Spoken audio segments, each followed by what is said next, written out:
ನಮಸ್ಕಾರ ವೀಕ್ಷಕರೇ, ಶ್ರೀಗರಿ ವಾರ್ತೆಗರಿಗೆ ಸ್ವಾಗತ. ನಾನು ನಿಮ್ಮ ಗ್ರಹೇಶ್ವರ ಗಾರ್ಡಿಗೇಂದ್ರ. ದಿನಾಂಕ ಜನವರಿ 31, 2026ರಂದು ಮೈಸೂರು ನಗರದ ಮುಕ್ತಗಂಗೋತ್ರಿಯ ಘಟಿಕೋತ್ಸವ ಭವನದಲ್ಲಿ ಶನಿವಾರ ಆಯೋಜಿಸಿದ ಕರ್ನಾಟಕ ರಾಜ್ಯ ಮುಕ್ತ ವಿಶ್ವವಿದ್ಯಾನಿಲಯ 21ನೇ ವಾರ್ಷಿಕ ಘಟಿಕೋತ್ಸವದಲ್ಲಿ ವಿವಿಧ ಕ್ಷೇತ್ರಗಳ 8 ಜನರಿಗೆ ಗೌರವ ಡಾಕ್ಟರೇಟ್ ಪದವಿ ಪ್ರದಾನ ಮಾಡಲಾಯಿತು. ರಾಜ್ಯಪಾಲ ಥವರಚಂದ್ ಗೆಹ್ಲೋಟ್, ಕುಲಪತಿ ಪ್ರೊಫೆಸರ್ ಶರಣಪ್ಪ ವಿ ಹಲಸೆ, ಕುಲಸಚಿವ ಪ್ರೊಫೆಸರ್ ಎಸ್.ಕೆ. ನವೀನ್ ಕುಮಾರ್, ಮೌಲ್ಯಮಾಪನ ಕುಲಸಚಿವ doctor C S. Anand Kumar, dean professor M. Ramanatham Naidu, doctor Bhashyam Swamiji ಅವರಿಗೆ ಡಾಕ್ಟರೇಟ್ ಪದವಿ ಪ್ರದಾನ ಮಾಡಲಾಯಿತು. मुक्त विश्वविद्यालय के 21वें दीक्षांत समारोह में उपस्थित विश्वविद्यालय के vice chancellor professor Sharanappa V Halase ji, registrar मूल्यांकन डॉक्टर सी.एस. आनंद कुमार जी एवं रजिस्ट्रार प्रोफेसर नवीन कुमार जी, प्रबंधन बोर्ड एवं अकादमिक परिषद के सम्माननीय सदस्यगण, अकादमिक डीन श्री रामनाथम नायडू जी, मानद उपाधि प्राप्त करने वाले सम्माननीय महानुभाव, विश्वविद्यालय परिवार के समस्त सदस्यगण, उपाधि प्राप्त करने वाले विद्यार्थी और उनके परिजन, उपस्थित विद्यार्थीगण, सम्माननीय अतिथिगण एवं मीडिया के महानुभाव, ಎಲ್ಲರಿಗೂ ನಮಸ್ಕಾರ. ನಾನು ನಿಮ್ಮೆಲ್ಲರನ್ನು ಹಾರ್ದಿಕವಾಗಿ ಸ್ವಾಗತಿಸುತ್ತೇನೆ. कर्नाटक राज्य मुक्त विश्वविद्यालय मैसूर के 21वें दीक्षांत समारोह की आप सभी को मैं हार्दिक बधाई एवं शुभकामनाएं देता हूं. उपाधि प्राप्त करने वाले विद्यार्थियों के लिए आज का यह दीक्षांत समारोह आत्मविश्वास, संकल्प और सामाजिक उत्तरदायित्व की नई यात्रा का शुभारंभ है. इस नई यात्रा के लिए मैं आपको शुभकामनाएं देता हूं. यह विश्वविद्यालय मुक्त और दूरस्थ शिक्षा प्रणाली के माध्यम से उच्च शिक्षा प्रदान करने के लिए देश का अग्रणी और प्रमुख संस्थान है, जो विकसित भारत के लिए मानव संसाधन को आकार देने में महत्वपूर्ण भूमिका निभा रहा है. ओडीएल एवं ऑनलाइन शिक्षा के माध्यम से इस विश्वविद्यालय ने उन शिक्षार्थियों के लिए ज्ञान के द्वार खोले हैं जो विभिन्न परिस्थितियों के कारण औपचारिक शिक्षा से वंचित रह जाते हैं. कर्नाटक राज्य ओपन यूनिवर्सिटी ने यह सिद्ध किया है कि शिक्षा प्राप्त करने की कोई आयु सीमा या बाधा नहीं होती है और प्रिय विद्यार्थियों, आपने अपने कार्य, परिवार एवं समाज की जिम्मेदारियों के बीच अध्ययन को अपनाकर यह संदेश दिया है कि सीखने की जिज्ञासा ही सच्ची शिक्षा है. आप सभी वास्तव में लाइफ लॉन्ग लर्नर्स हैं. प्रसन्नता का विषय है कि आज इस दीक्षांत समारोह में professor doctor भाष्यम Swami ji, Shri BS. Nagabhushan अत्री जी, ब्रह्म कुमारी लक्ष्मी जी, डॉक्टर श्री सोमशेखर जी, श्री के.बी. लिंगराजू जी, श्री सतीश कुमार जी, श्री शिवशंकर टोकरे जी एवं श्री एच.सी. कुमार जी को मानद उपाधि प्रदान की गई है और सम्मानित किया गया है. मैं इनकी उत्कृष्ट उपलब्धियों के लिए और समाज हित, जनहित एवं देश की प्रगति में आपके योगदान के लिए बधाई एवं शुभकामनाएं देता हूं और आपके उज्जवल भविष्य की कामना करता हूं. आशा करता हूं कि आप इसी प्रकार से अपना कार्य आगे भी जारी रखेंगे. उपाधि प्राप्त करने वाले सभी छात्र छात्राओं को मैं बधाई एवं शुभकामनाएं देता हूं और उनके उज्जवल भविष्य की कामना करता हूं. आप सभी से आग्रह है कि आप अपनी शिक्षा, अपने ज्ञान का उपयोग व्यक्तिगत उपलब्धि के साथ साथ राष्ट्र और समाज के कल्याण के लिए भी करेंगे. आप ऐसे समय में शिक्षा पूर्ण कर रहे हैं जब दुनिया तीव्र परिवर्तन के दौर से गुजर रही है. कृत्रिम बुद्धिमत्ता, स्वचालन, डिजिटल क्रांति और हरित प्रौद्योगिकी, ये सभी हमारे जीवन और रोजगार के स्वरूप के को बदल रहे हैं। इस परिवेश में आपको निरंतर सीखते रहने की प्रवृत्ति अपनानी होगी। आज का भारत आत्मनिर्भर भारत एवं विकसित भारत की ओर अग्रसर है। इसके लिए नवाचार, उद्यमिता और कौशल विकास आवश्यक है। स्टार्टअप, संस्कृति, ग्रामीण उद्यमिता और सामाजिक उद्यम, ये सभी क्षेत्र आपके लिए अपार संभावनाएं लेकर के आए हैं। आज हम वैश्वीकरण के दौर में हैं। हमें वसुधैव कुटुंबकम के संदेश को अपने आचरण में उतारकर अपनी सांस्कृतिक जड़ों से जुड़े रहना अत्यंत आवश्यक है। दूरस्थ शिक्षा प्रणाली आज डिजिटल प्लेटफॉर्म के माध्यम से और अधिक प्रभावी हो रही है।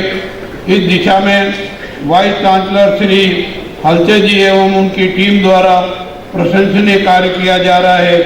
इसके लिए मैं उनको और उनकी टीम को बधाई एवं शुभकामनाएं देता हूं।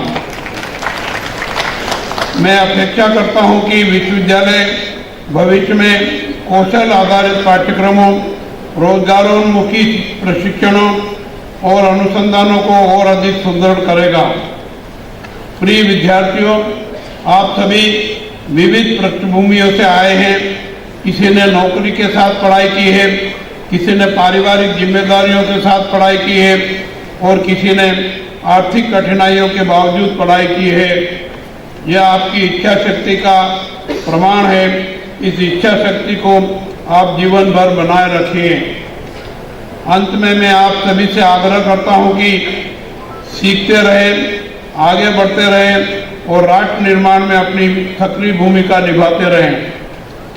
मैं आप सभी को हार्दिक बधाई देता हूं एवं शुभकामनाएं देते हुए मेरी वाणी को विराम देता हूं। आपके प्रति धन्यवाद, कृतज्ञता प्रस्तुत करता हूं। जय हिंद, जय कर्नाटक। ನಮಸ್ಕಾರಗಳು.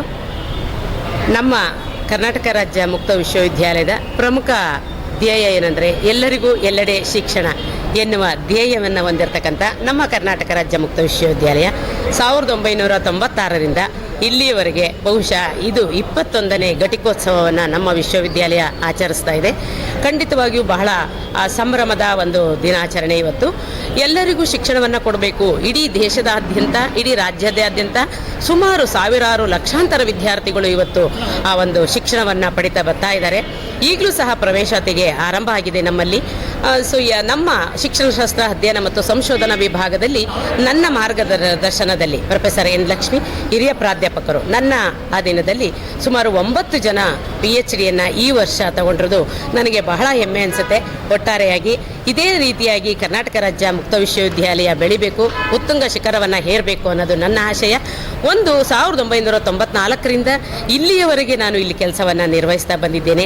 ಅದಕ್ಕಾಗಿ ನಾನು ನಮ್ಮ ವಿಶ್ವವಿದ್ಯಾಲಯ ಬೃಹದಾಕಾರವಾಗಿ ಬೆಳೀಲಿ, ಇವು ಸಾವಿರಾರು ವಿದ್ಯಾರ್ಥಿಗಳಿಗೆ, ಲಕ್ಷಾಂತರ ವಿದ್ಯಾರ್ಥಿಗಳಿಗೆ ದೂರಶಿಕ್ಷಣ ಕ್ರಮದಲ್ಲಿ ಶಿಕ್ಷಣವನ್ನು ಕೊಡಲಿ ಅನ್ನುವ ಒಂದು ಆಶಯವನ್ನು ಇಟ್ಕೊಂಡು ಇನ್ನು ಮುಂದಿನೂ ಸಹ ಒಳ್ಳೆಯದಾಗಲಿ ಶುಭವನ್ನು ಕೋರುತ್ತಾ ನನ್ನ ಮಾತುಗಳನ್ನು ಮುಗಿಸ್ತಾ ಇದ್ದೀನಿ. ಧನ್ಯವಾದಗಳು. ಪ್ರೊಫೆಸರ್ ಎನ್ ಲಕ್ಷ್ಮಿ, ಹಿರಿಯ ಪ್ರಾಧ್ಯಾಪಕರು, ಶಿಕ್ಷಣಶಾಸ್ತ್ರ ಅಧ್ಯಯನ ಮತ್ತು ಸಂಶೋಧನಾ ವಿಭಾಗ.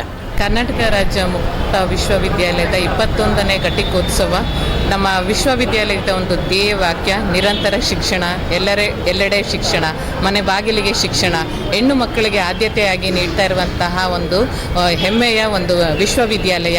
ಈ ವಿಶ್ವವಿದ್ಯಾಲಯದಲ್ಲಿ ಇವತ್ತು ನಮ್ಮ ಡಾಕ್ಟರ್ ಎನ್ ಲಕ್ಷ್ಮಿ ಮೇಡಮ್ ಅವರ ಸಾರಥ್ಯದಲ್ಲಿ, ಮಾರ್ಗದರ್ಶನದಲ್ಲಿ, ಅತ್ಯುತ್ತಮ ಸೂಚನೆಯ ಮೇರೆಗೆ ನಾವು ಇವತ್ತು 9 ಜನ ವಿದ್ಯಾರ್ಥಿಗಳು PhDಯನ್ನು ಪಡೆದಿರುವಂಥದ್ದು ಬಹಳ ಖುಷಿಯನ್ನು ಕೊಡ್ತಾ ಇದೆ ಅಂತ ನಾನು ಸಂತೋಷವನ್ನು, ಅತೀವವಾಗಿರುವಂಥ ಸಂತೋಷವನ್ನು ವ್ಯಕ್ತಪಡಿಸ್ತಾ ಇದ್ದೇನೆ ಸರ್.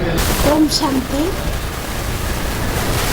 ಮೈಸೂರಿನಲ್ಲಿ ಪ್ರಜಾಪಿತ ಬ್ರಹ್ಮಕುಮಾರಿ ವಿಶ್ವವಿದ್ಯಾಲಯ ತೆರೆದು 60 ವರ್ಷಗಳು. ಇಲ್ಲಿ ನಾವು ಮೈಸೂರಿನ ಜನತೆಗೂ ಹಾಗೂ ಸುತ್ತಮುತ್ತಲಿನ ಎಲ್ಲರಿಗೂ ಕೂಡ ಈಗ ಮೈಸೂರು ಕನೆಕ್ಷನ್ ನಮಗೆ 5 ಜಿಲ್ಲೆ ಕರ್ನಾಟಕ, 5 ಜಿಲ್ಲೆ ಕೇರಳ ಇದೆ. ಈ 10 ಜಿಲ್ಲೆಯಲ್ಲಿ 120 ಸೇವಾ ಕೇಂದ್ರಗಳು. ಇದರಲ್ಲಿ ನಾವು 350 ಜನ ಸೋದರ ಸೋದರಿಯರು ಸಮರ್ಪಿತರಾಗಿ ಸೇವೆ ಮಾಡ್ತಾಯಿದ್ದೀವಿ. ಇಲ್ಲಿ ನಮ್ಮ ಮುಖ್ಯ ಉದ್ದೇಶನೇ ಪ್ರತಿಯೊಬ್ಬರಿಗೂ ಶಾಂತಿ ಸಿಗಬೇಕು. ಶಾಂತಿ ಪ್ರಾಪ್ತಿ ಆಗಬೇಕು ಅಂದರೆ 2 ಆಧಾರ.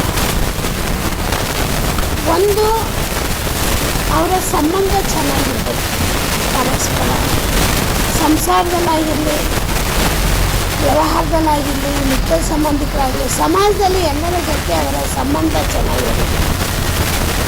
ಸಂಬಂಧ ಚೆನ್ನಾಗಿರ್ಬೇಕಾದ್ರೆ ಅದು ತಿಳುವಳಿಕೆ ಬೇಕು. ಸಂಬಂಧ ಜಾತಿ, ಧರ್ಮ, ವಿದ್ಯೆ, ಬುದ್ಧಿ, ಸ್ಥಾನಮಾನಗಳಿಂದಲ್ಲ. ಸಂಬಂಧ ಪವಿತ್ರವಾದ ಸಂಬಂಧ. ನಾವೆಲ್ಲ ಭಗವಂತನ ಮಕ್ಕಳು ಅನ್ನೋ ಸಂಬಂಧ. ವಸುದೈವ ಕುಟುಂಬಕಂ ಅನ್ನೋ ಶಬ್ದನ ಪ್ರಾಕ್ಟಿಕಲ್ ಜೀವನದಲ್ಲಿ ಅನುಭವ ಮಾಡುವಂಥ ಒಂದು ಪವಿತ್ರ ಸಂಬಂಧ ಬೇಕು. ಅದರ ಅರಿವನ್ನು ಈಶ್ವರ ವಿಶ್ವವಿದ್ಯಾಲಯದಲ್ಲಿ ಪ್ರತಿಯೊಬ್ಬರಿಗೂ ಮಕ್ಕಳಿಂದ ಹಿರಿಯವರಿಗೆ ಯಾವ ರೀತಿ ಎಲ್ಲರ ಜೊತೆ ಪವಿತ್ರವಾದ ಸಂಬಂಧ ನಾವು ಬೆಳೆಸಬೇಕು, ನಾವೆಲ್ಲ ಭಗವಂತನ ಮಕ್ಕಳು ಅಂತ ಅರ್ಥ ಮಾಡ್ಕೋಬೇಕು. ಯಾವುದೇ ಭೇದ ಭಾವ ತಾರತಮ್ಯಗಳಿಲ್ಲದೆ ಸಾಮರಸ್ಯವಾದ ಒಂದು ಸಂಬಂಧ ನಮ್ಮೆಲ್ಲರ ಸಂಬಂಧ ಆಗಬೇಕು ಅನ್ನೋ ಅರಿವನ್ನು ಮೂಡಿಸ್ತಾರೆ. ಇದರಿಂದ ತಾನಾಗಿ ಅವರ ಜೀವನದಲ್ಲಿ ಅವರ ಸಂಬಂಧದಲ್ಲಿ ಶಾಂತಿ ಬರುತ್ತೆ. 2ನೇದು, ಶಾಂತಿಯ ಒಂದು ಜೀವನ, ಸಹಬಾಳಿಯ ಜೀವನವನ್ನು ನಡೆಸಬೇಕು ಅಂದರೆ ಅವ್ರಿಗೆ ಶಕ್ತಿ ಬೇಕು. ಶಕ್ತಿ ಮನುಷ್ಯನ ಒಂದು ಸ್ವಾಭಾವಿಕ ಜೀವನದಲ್ಲಿ ಸಂಕಷ್ಟಗಳು ಬಂದಾಗ ಪರಮಾತ್ಮನ ಮೊರೆ ಇಡ್ತಾರೆ. ಆದರೆ ಪರಮಾತ್ಮ ಯಾರು ಅಂತ ಗೊತ್ತಿಲ್ಲ. ಪರಮಾತ್ಮನ ಹೆಸರಲ್ಲೂ ಮನಸ್ಸಿನ ಅಲುಗಾಟ ಇರುತ್ತೆ. ಆದರೆ ಈಶ್ವರ ವಿಶ್ವವಿದ್ಯಾಲಯದಲ್ಲಿ ನಿತ್ಯವೂ ರಾಜಯೋಗ ಕಲಿಸ್ಕೊಂಡಾಗುತ್ತೆ. ರಾಜಯೋಗ ಅಂದರೆ ತಮ್ಮನ್ನು ಭಗವಂತನ ಮಗು ಅಂತ ತಿಳಿದು ನೇರವಾಗಿ ಭಗವಂತನ ಜೊತೆ ಸಂಬಂಧವನ್ನು ಬೆಳೆಸಿ ಧ್ಯಾನ ಮಾಡೋದ್ರಿಂದ ಪರಮಾತ್ಮನ ಒಂದು ಶಕ್ತಿಯನ್ನು ಪಡಿಬೋದು ಅಂತ. ಅದಕ್ಕೆ ಅವರು ಇಡೀ ದಿವಸದಲ್ಲಿ ಬೆಳಗ್ಗೆ ಅಥವಾ ಸಂಜೆ ನಮ್ಮ ಸಂಸ್ಥೆಯಲ್ಲಿ ಅವ್ರಿಗೆ ಸಾಪ್ತಾಹಿಕ ಶಿಕ್ಷಣ ಕೊಟ್ಟು ನಿತ್ಯ ಪ್ರಾಕ್ಟೀಸ್ ಮಾಡಲಿಕ್ಕೆ ಶಾಂತಿ ಸಮಾಧಾನದ ಜೀವನ, ಮೌಲ್ಯ ಜೀವನ ಮತ್ತು ಸತ್ಕರ್ಮಗಳ ಜೀವನ, ಸದ್ಗುಣಗಳ ಅಭ್ಯಾಸದ ಜೀವನ, ಇದನ್ನೆಲ್ಲ ಅವರು ಅನುಭವ ಮಾಡಲಿಕ್ಕೋಸ್ಕರ ನಾವು ಸಾಪ್ತಾಹಿಕ ಶಿಕ್ಷಣ 1 ಗಂಟೆಗಳ ಕಾಲ ಕೊಟ್ಟು ಅದ ನಂತರ ನಿತ್ಯ 1 ಗಂಟೆ ಬೆಳಗ್ಗೆ ಅಥವಾ ಸಂಜೆ ಕಾಲ ಬರಬೇಕು ಅಂತ ಅವ್ರು ತಿಳಿಸ್ತೀವಿ. ಯಾರಿಗೆ ಸ್ವಇಚ್ಛೆ, ಅವರ ಮನೋ ಇಚ್ಛೆ, ಅವರಿಗೆ ಸಂತೋಷದಿಂದ ಇಷ್ಟಪಟ್ಟು ಬರ್ತಾರೆ, ಅವರು ಇದನ್ನು ಅಭ್ಯಾಸ ಮಾಡ್ತಾರೆ. ಶಾಂತಿಯ ಜೀವನ ಅವರ ಕುಟುಂಬ ಪರಿವಾರದಲ್ಲೂ ಅನುಭವ ಮಾಡ್ತಾರೆ. ಈ ಲೋಕಲ್ ಮೈಸೂರಿನಲ್ಲಿ ನಮ್ಮದು 30 ಕೇಂದ್ರಗಳಿವೆ. ಇಲ್ಲಿ ಮೈಸೂರಿನಲ್ಲೇ ಒಂದು 3-4 ಸಾವಿರ ಜನ ನಮ್ಮ ಈಶ್ವರ ವಿಶ್ವವಿದ್ಯಾಲಯಕ್ಕೆ ಬರೋರು ಇದ್ದಾರೆ. ನಿತ್ಯ ಬೆಳಗ್ಗೆ ಸಂಜೆ ಎಲ್ಲ ಕಡೆ ಬರ್ತಾರೆ. ಅವರವರ ಸಮಯಕ್ಕನುಸಾರ ಕೆಲವರು ಬೆಳಗ್ಗೆ ಬರ್ತಾರೆ, ಕೆಲವರು ಸಂಜೆ ಬರ್ತಾರೆ, ಕೆಲವರು ವಾರಕ್ಕೊಂದು ಸರಿ, 2 ಸರಿ, 3 ಸರಿ ಆ ಥರ ಬರ್ತಾರೆ. ಅವರ ಜೀವನದಲ್ಲಿ ಅವರ ಸಮಯ ಅನುಕೂಲ ಹೇಗಿದೆ ಸಂಸಾರ ವ್ಯವಹಾರದಲ್ಲಿ ಆ ರೀತಿ ಅವರು ಉಪಯೋಗಿಸ್ಕೊಳ್ತಾರೆ. ಇದರಿಂದ ನಮ್ಮ ಈಶ್ವರ ವಿಶ್ವವಿದ್ಯಾಲಯಕ್ಕೆ ಬರೋ ಜೀವನದ ಆಧಾರದ ಮೇಲೆ ನಾನು ಹೇಳೋದಾದರೆ, ಅವ್ರು ನಿತ್ಯ ಧ್ಯಾನ ಮಾಡಿ, ಜ್ಞಾನ ಕೇಳಿ, ಅವ್ರ ಜೀವನದಲ್ಲಿ ಪ್ರಜ್ಞಾವಸ್ಥೆ ಇದ್ದರೆ ನಾನು ಸದ್ಗುಣವಂತರಾಗಬೇಕು, ಸತ್ಕರ್ಮಗಳು ಮಾಡಬೇಕು, ನಮ್ಮ ಕುಟುಂಬ ಪರಿವಾರ ಶಾಂತಿ ಸಹಬಾಳ್ವೆಯಿಂದ ನಡಿಬೇಕು ಅನ್ನೋ ಅರಿವಿದ್ದರೆ ಅವರು ಖಂಡಿತ ಅಂಥ ಒಂದು ಶ್ರೇಷ್ಠ ಜೀವನವನ್ನು ಅವ್ರದ್ದಾಗಿ ಮಾಡ್ಕೊಳ್ತಾರೆ. ನಮ್ಮ ಇಷ್ಟ ಇರೋದು ಕೆಲವರು ಮಾತ್ರ ಅಲ್ಲ. ಮೈಸೂರಿನಲ್ಲಿ ಇವತ್ತು ಎಷ್ಟು 10-15 ಲಕ್ಷ 20 ಲಕ್ಷ ಜನಸಂಖ್ಯೆ ಇರ್ಬೋದು. ಎಲ್ಲರ ಜೀವನ ಶಾಂತಿ ಸಹಬಾಳ್ವೆಯ ಜೀವನ ಆಗಲಿ, ಎಲ್ಲರಿಗೂ ಭಗವಂತನ ಪವಿತ್ರ ಸಂಬಂಧ ಬೆಳೀಲಿ ಮತ್ತು ಅವರ ನಿಜ ಅರಿವಾಗಲಿ, ಅವರ ಉತ್ತಮ ಜೀವನ ಶ್ರೇಷ್ಠ ಮಾಡ್ಕೊಳ್ಳೋದಕ್ಕೆ ಅವಕಾಶ ಮಾಡಿಕೊಳ್ಳಿ ಅಂತಲೇ ನಾನು ಈಶ್ವರ ವಿಶ್ವವಿದ್ಯಾಲಯದ ಮೂಲಕ ಮೈಸೂರಿನ ಜನತೆಯ ಬಗ್ಗೆ ಅಪೇಕ್ಷೆ ಪಡ್ತೀನಿ. ಮೈಸೂರು ಹೆಂಗೆ ಇವತ್ತು ಬೇರೆ ಪಟ್ಟಣಗಳಿಗಿಂತ ಶಾಂತವಾಗಿದೆ. ಇದು ರಿಟೈರ್ಡ್ ಪ್ಯಾರಡೈಸ್ ಅಂತ ಕರೆಯಲಾಗುತ್ತೆ. ಇಲ್ಲಿ ಇರೋವಂಥ ಜನನೂ ಕೂಡ ಸಮಾಧಾನದಿಂದ ಸಂಘ ಸಂಸ್ಥೆಗಳಿಗೆ ಹೋಗ್ತಾರೆ, ಎಲ್ಲ ವಿಚಾರಗಳನ್ನು ಕೇಳ್ತಾರೆ. ಇದು ಇವ್ರಿಗೆ ಸುಸಂಸ್ಕಾರ ಆಗಿರೋದ್ರಿಂದ ಕೆಲವ್ರಿಗಿದೆ ಅದು ಆ ಸಂಸ್ಕಾರ, ಒಂದು ಒಳ್ಳೆ ಜೀವನ ನಡೆಸಬೇಕು ಅಂತ. ಎಲ್ಲರೂ ಕೂಡ ಆ ಜೀವನ ಮಾಡಿಕೊಂಡ್ರೆ ಖಂಡಿತ ಅವ್ರ ಜೀವನದಲ್ಲಿ ಶಾಂತಿ, ಸಹನೆ, ಎಲ್ಲರ ಜೊತೆಯಲ್ಲಿ ಆತ್ಮೀಯತೆ, ಪ್ರೀತಿ, ಪವಿತ್ರ ಸಂಬಂಧ ಬೆಳೆಯುತ್ತೆ. ನಮ್ಮ ಮೈಸೂರಿನೇ ಎಲ್ಲರಿಗೂ ಆದರ್ಶ ಆಗುತ್ತೆ ಅಂತ ನಾನು ಬಯಸ್ತಾ, ಮೈಸೂರಿನ ಜನತೆಗೆ ಇವತ್ತು ನನಗೆ ಮುಕ್ತ ವಿಶ್ವವಿದ್ಯಾಲಯದಿಂದ ಯಾವ ಡಾಕ್ಟ್ರೇಟ್ ಇದನ್ನು ಕೊಟ್ಟಿದ್ದಾರೆ, ಗವರ್ನರ್ ಕೊಟ್ಟಿದ್ದಾರೆ, ಅವ್ರಿಗೂ ನಾನು ಹೃದಯಪೂರ್ವಕವಾಗಿ ವಂದಿಸ್ತಾ, ಅವರು ಏನು ಸಮಾಜದಲ್ಲಿ ಒಂದು ಒಳ್ಳೆಯ ಕಾರ್ಯ ಮಾಡ್ತಾ ಇದ್ದೀರಾ, ಇದು ಮುಂದುವರಿಸ್ಕೊಂಡು ಹೋಗಿ ಅಂತಲೂ ಕೂಡ ತಿಳಿಸಿದ್ದಾರೆ. ನಮ್ಮ ಸಂಸ್ಥೆ ಇವತ್ತು 90 ವರ್ಷಗಳಿಂದ ನಡೀತಾ ಇದೆ. ಇವಾಗ 90 ವರ್ಷದ ಪ್ರಯುಕ್ತನೂ ಈಗ ನಾವು ಫೆಬ್ರವರಿ 8ರಿಂದ 22ರವರೆಗೆ ಇದರಲ್ಲಿ ಐಶ್ವರ್ಯ ಪೆಟ್ರೋಲ್ ಬಂಕ್ ಎದುರುಗಡೆ ಮೈದಾನದಲ್ಲಿ ಕಳೆದ ವರ್ಷವೂ ಮಾಡಿದ್ವಿ ನಾವು ಕಾಶಿ ವಿಶ್ವನಾಥನ ಮಂದಿರ. ಈ ವರ್ಷ ಸೋಮನಾಥ ಮಂದಿರ ಮಾಡ್ತಾಯಿದ್ವಿ. ಅದ್ರ ಜೊತೆಯಲ್ಲಿ ನಮ್ಮದು ಆಧ್ಯಾತ್ಮಿಕ ಜ್ಞಾನಚಿತ್ರ ಪ್ರದರ್ಶನ, ಯೋಗದ ಅನುಭೂತಿಗಳು, ಪಬ್ಲಿಕ್ ಕಾರ್ಯಕ್ರಮಗಳು, ಕಲ್ಚರಲ್ ಕಾರ್ಯಕ್ರಮ ಮತ್ತು ನುರಿತವರು ನಮ್ಮ ಈ ಕರ್ನಾಟಕದಲ್ಲಿ ತುಂಬ ಅನುಭವಿಗಳಿಂದ ಪ್ರತಿನಿತ್ಯ ಪ್ರವಚನ, ನಮ್ಮ ಸೋದರಿಯರಿಂದನೂ ಪ್ರವಚನ, ಇದೆಲ್ಲ ಕಾರ್ಯಕ್ರಮಗಳನ್ನ ನಾವು ನಡೆಸ್ತಾ ಇದ್ದೀವಿ. ಮತ್ತೆ ಮುಂದಿನ ವಾರ್ತೆಗರಿಯಲ್ಲಿ ಭೇಟಿಯಾಗೋಣ. ಶ್ರೀಗರಿ, ನಿಮ್ಮ ಮನದಾಳದ ಗರಿ. ನಮಸ್ಕಾರ. ಶ್ರೀಗರಿ, ನಿಮ್ಮ ಮನದಾಳದ ಗರಿ. ಶ್ರೀಗರಿ, ನಿಮ್ಮ ಭಾವನೆಗಳ ಗರಿ. ಶ್ರೀಗರಿ, ನಾಡಿನ ಹೆಮ್ಮೆಯ ಗರಿ. ಮನೆ ಮನಗಳ ಗರಿದು ಶ್ರೀಗರಿ, ತನು ಮನ ಧನಗಳ ಗರಿದು ಶ್ರೀಗರಿ, ವಿಶ್ವದ ದೇಶದ ನಾಡಿನ ಗರಿದು ಶ್ರೀಗರಿ. ಶ್ರೀಗರಿ ಶ್ರೀಗರಿ ಶ್ರೀಗರಿ ಶ್ರೀಗರಿ ಶ್ರೀಗರಿ, ನಿಮ್ಮ ಮನದಾಳದ ಗರಿ.